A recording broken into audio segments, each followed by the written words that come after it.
Alright, so on the arrival at the county jail, I was placed into an interrogation room. I signed a waiver of my rights because I had nothing to hide. So Burke interrogated me for several hours. He told me that he knew that I was at Walmart in Lima and that I sent James Dinsmore and Joseph Furry to kill Charles Hicks. I was in complete shock and disbelief. It didn't even seem real to me. So I told him repeatedly I was innocent, and I told him that both Dinsmore and Furry are grown-ass men who are responsible for their own actions. Whatever those actions may be, has nothing to do with me. Right? Yep. Right. So, they incarcerated me in the county jail. They gave me a drug test, and it demonstrated I was positive for opiates. I think it was Sergeant Williams came and told me. And they placed it in discovery during the motion to suppress hearing. So I get in the county jail, and immediately they placed me on isolation lockdown. They said that I was trying to communicate with Joe Furry, who is my co-defendant in an adjoining block. And it never happened. Joe didn't even get in trouble. That was the craziest part about it, Bob. Yeah, he never got in no trouble for it. So that was their excuse.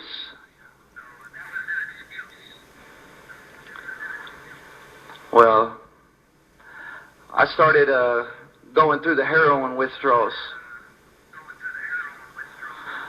which I'm ashamed of today. And it hurts worse than anything I've ever experienced in my life. In the middle of the night, Sergeant Mollenauer and Sergeant Williams came into my cell and noted that I was terribly sick. They said they knew I was suffering from withdrawals, and they knew the difficulty in coming down off of it. But it got real bad. I became violently ill, started begging staff for any help, but my pleas went unanswered. I was provided no medication, and they said, we don't do medication for that. So keep that in mind as I go on. In addition to the withdrawals from the heroin, I was placed in total isolation. They took my phone from me, took any contact with other prisoners. They didn't let me shower. And all I did was sweat from the withdrawals and the extreme heat in my cell, which was unbearably hot, bro. They denied my hygiene. My commissary gave me little starvation rations that tasted like trash. I was hallucinating and disoriented and was denied help each time I requested it. So,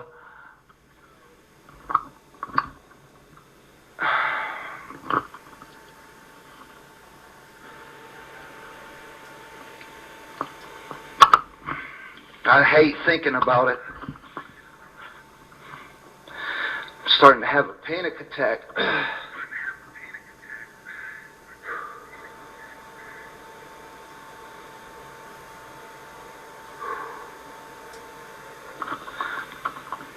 Okay. I even defecated on myself, and they wouldn't change my clothes. For hours on all shifts, they would pass by my cell, bang on the doors, and tell me there's only one way to get clean clothes, hot showers, hygiene, sleep, contact with the outside world,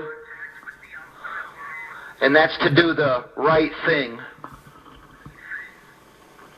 Well,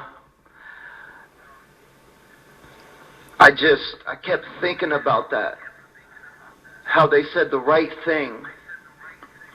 And I remember that Burke told me that he would help me if only I just told them what they wanted to hear. So, I was just trying to survive the heroin withdrawals. On top of all that, Bill Nance would come in my cell and be on some gay comments,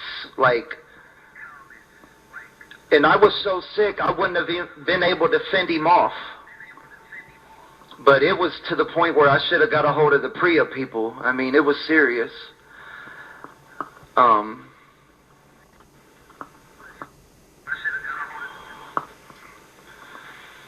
a hold of the PREA people.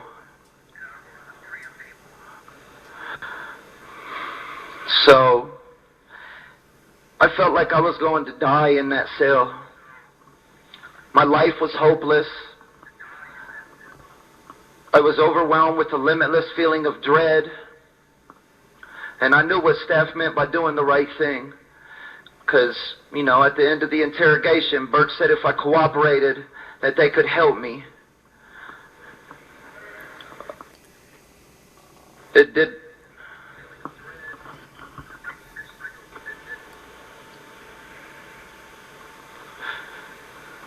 So, I knew what the staff meant by doing the right thing because Burke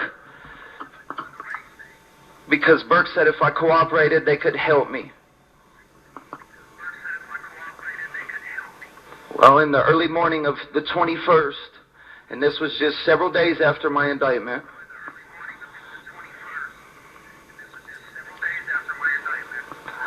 I pushed the intercom button and begged for a chance to speak with detectives. I just needed out of that hot, terrible cell.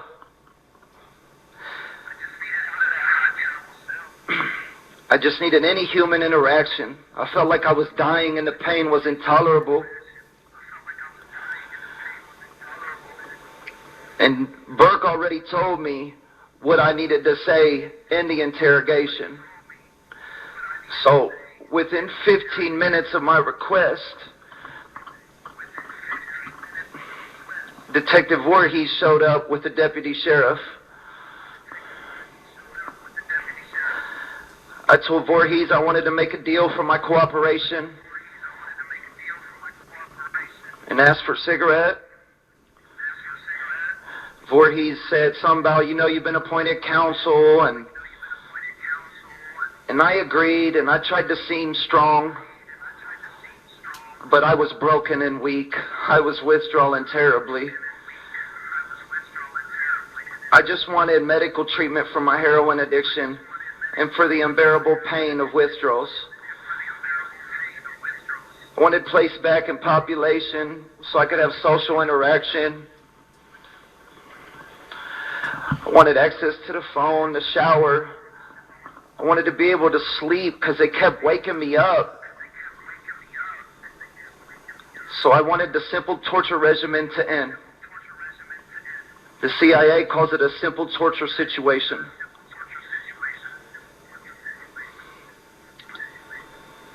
That's why I made a false confession.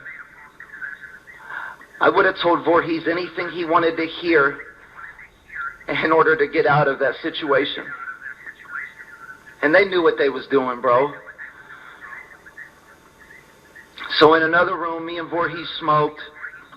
He told me he knew I was dope sick and that he could make a phone call and get me off of lockdown once I talked. So I confessed to crimes that I had nothing to do with. And my intolerable conditions of confinement changed in an instant. Just like Voorhees promised, He had me taken off of lockdown status. I was then provided change of clothes, Pepto-Bismol, ibuprofen, in a population block where I had access to the phone in the commissary. I was even provided medication for days to assist me with withdrawals. The same medication that I was denied until I falsely confessed. The doctor told me I was lucky. Use that exact word, Bob. And he said that he received a call from Voorhees asking if there was something the doctor could do to help with my withdrawals. So the doctor ordered this medication, whatever it was, as needed, and said they don't normally do that, and don't let anyone know. But you know me, I'm an addict, I'm in terrible pain. Of course I'm going to take something that'll help. No questions asked.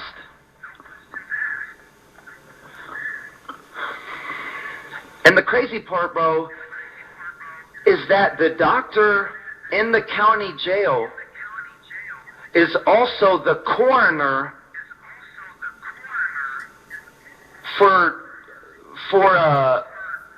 people that are, you know, murdered or passed away, and they do autopsies. Ain't that crazy? So,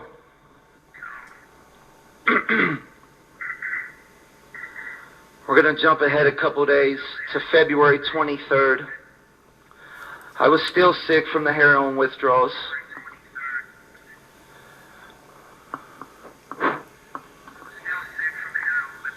And this is when Steve Chamberlain comes in to visit. Keep in mind, I haven't met him or Lopez yet.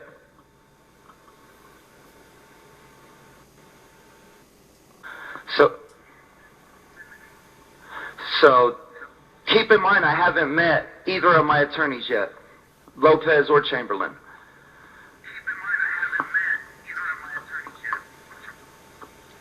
Lopez or Chamberlain. So Chamberlain comes in, calls me to the attorney conference room, and he tells me that Lopez wants me to make a proffer with the state. I instantly had no idea because I don't know what a proffer was. So he said, without a proffer, I would then go to death row. I didn't feel good. I didn't know how to really even think straight yet. I mean, this was just a couple days after I'm indicted. So, Chamberlain had me rehearse the false confession. He advised me in ways to make it sound more appealing for the detectives and the prosecutors. He told me to tell them what they want to hear, and that it did not matter if the story was true or not. He said, tell them everything, even if it incriminates you. Chamberlain said that the proffer could only help at trial, and it would not hurt me. Of course, he had to reassure me again and again, because I wasn't believing any of this. But this is my attorney. And I'm supposed to believe he's for me. So I didn't really have a choice. I had told him repeatedly that my initial false confession was only because the heroin and the isolation, and I no longer wanted to be held to it. And I was having serious doubts about this. He told me I didn't have a choice, and his exact words were, "You can't put the shit back in the donkey." Like my life was just a game to him. So he indicated I should lie if I had to lie, incriminate myself and others, and the better outcome I would have. He told me that Dinsmore and Furry already made their proffers, even though they didn't. and that I better make this opportunity.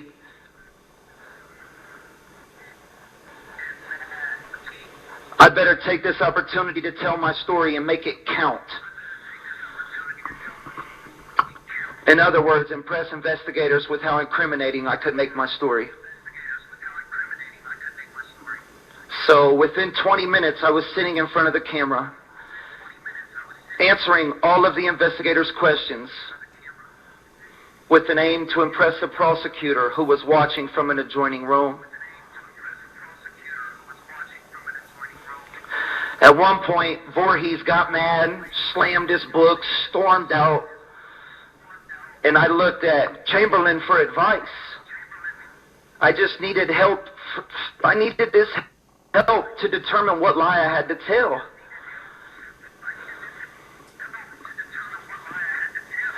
Why would they do this to me, bro? Shit don't make no sense. This is why I don't like talking about it. Because it hurts. You know?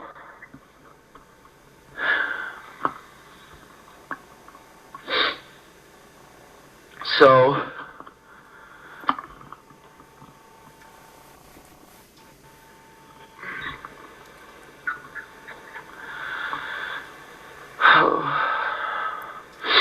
much later, I began to believe the council betrayed me. I attempted to communicate with Furry to advise him how to be able to avoid the consequences of the proffer.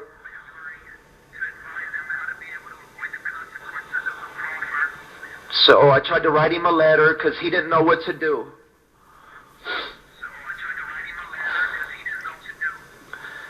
That's when we started to realize that we had been ambushed into making proffers. And that Lopez and Chamberlain are operating on behalf of the state.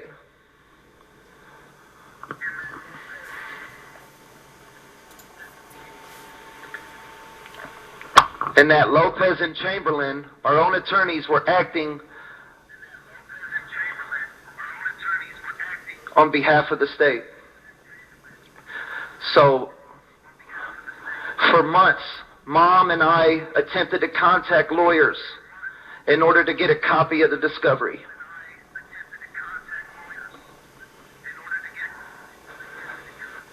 Council finally mailed the documentary discovery at the end of April.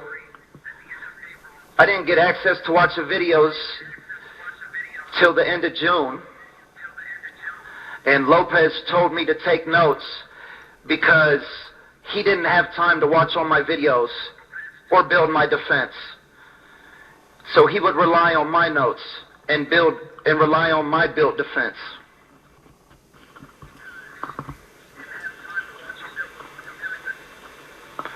Does it keep messing up the sound? Yeah, it's chopping.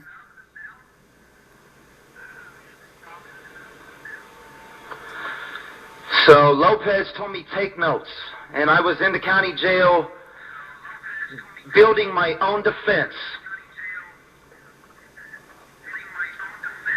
Any staff that works there or inmate that was there can vouch for that. And Lopez himself can't deny what a piece of... Ooh, forgive me, Lord. So this is where it gets crazy. I start watching the videos and reading the police reports. I notice that the police summaries don't match the videos. And when it comes time, I can verify the discrepancies mentioned in my motion to suppress are accurate. And I can verify there were many more, Bob. So after the court denied my motion to suppress, Lopez and Chamberlain said, I'm over, I'm going to death row. They urged me to take 30 to life. They told you, told Mom, told everybody to tell me to take 30 to life. The courts wasn't trying to give me a neurological testing. They weren't trying to give me any type of continuance.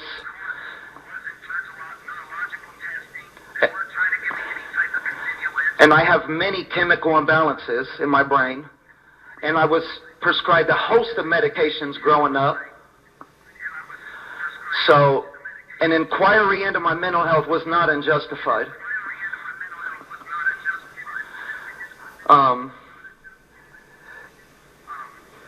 And on the day of my plea,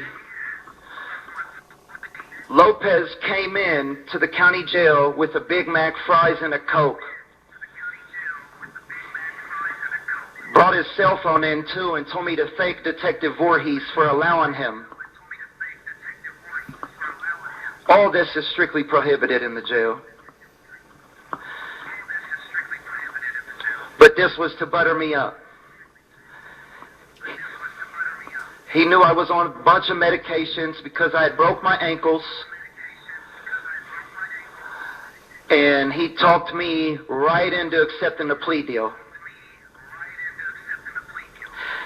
He told me that if I didn't take the plea, prosecution was going to pull their deal off the table.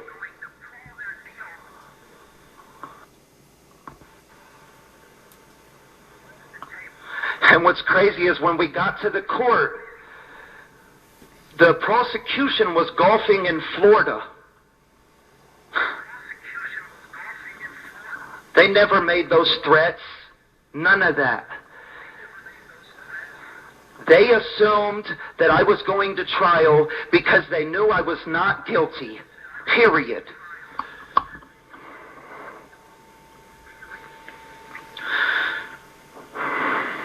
So, on the time of my plea deal,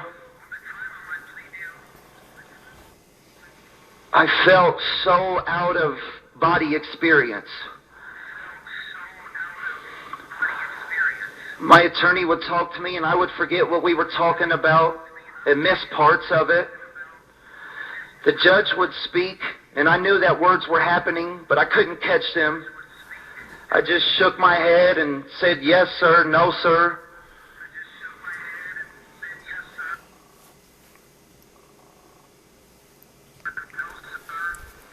Anyways,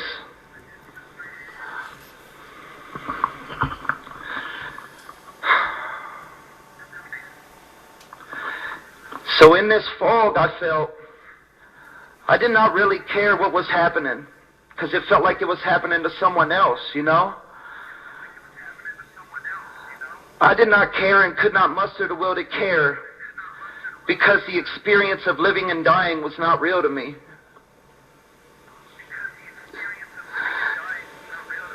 They just took full advantage of my medications, took full advantage of someone facing death that was innocent.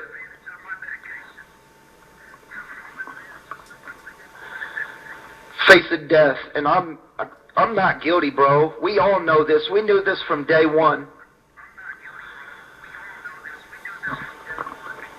I had to focus all my attention on the immediate moment at hand.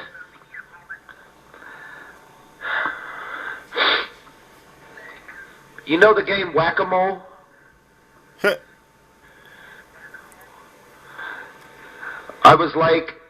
It was like playing the game of Whack-A-Mole. I just had to focus on the event that was occurring immediately.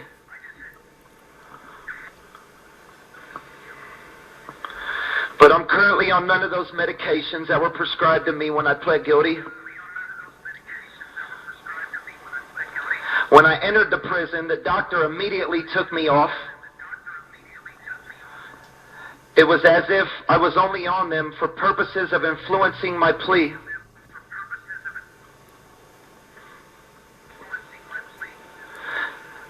With my mind clear like it is now, I would in no way have accepted the plea agreement when I am actually innocent of any crimes. If it weren't for my counsel's pressures, and if not for the fog of my medications,